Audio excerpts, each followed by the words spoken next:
नमस्कार मैत्रिणींनो, मिस्टीज किचनमध्ये आपलं स्वागत आहे। आज आपण पाहणार आहोत कोकणी आंबोळी कशी करायची ते। जर माझ्या चॅनलवरती नवीन असाल तर माझ्या चॅनलला लाईक, शेअर आणि सबस्क्राइब करायला विसरू नका। चला पुढची प्रोसेस पाहूया। इथे आंबोळी बनवण्यासाठी इथे 3 वाटी तांदूळ घ्यायचे आहेत आणि 1 वाटी उडदाची डाळ घ्यायची आहे। हे स्वच्छ पाण्याने धुवून 7 ते 8 तास आपण हे रात्रभर भिजत ठेवणार आहोत।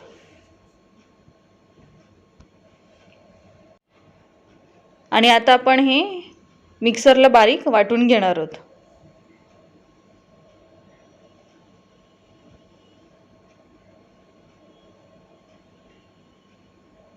हे अशा पद्धतीने दोन्ही छान बारीक वाटून घ्यायचे। आता याच्यामध्ये आपण भिजवलेले पोहे सुद्धा वाटून घेणार आहोत 1 वाटी।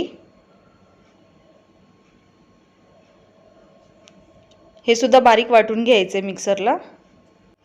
आता आपले हे जे पीठ आहे ते स्टीलच्या डब्यामध्येच ठेवायचे आहे आणि याच्यामध्ये आपण मीठ घालून घेणार आहोत चवीनुसार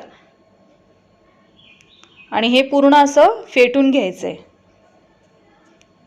खूप छान फेटून घ्यायचे जेणेकरून आपलं पीठ छान येईल।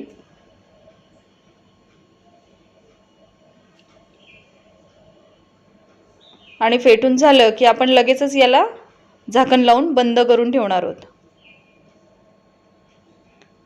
घट्ट असं झाकण लावायचं आहे आणि हे आपण रात्रभर ठेवून देणार आहोत।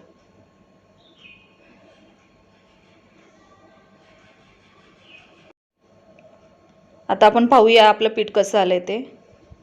अरे वा, तुम्ही पाहू शकता खूप छान आपलं पीठ असं आलेलं आहे। चमचा पूर्ण बुडालेला आहे। खूप छान असं पीठ आपलं येते हे। चला तर आता आपण याचे आंबोळी घालूया।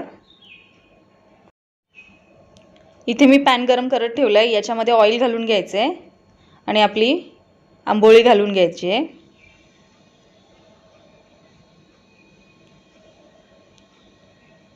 अशा पद्धतीने आपण स्प्रेड करून घेणार आहोत।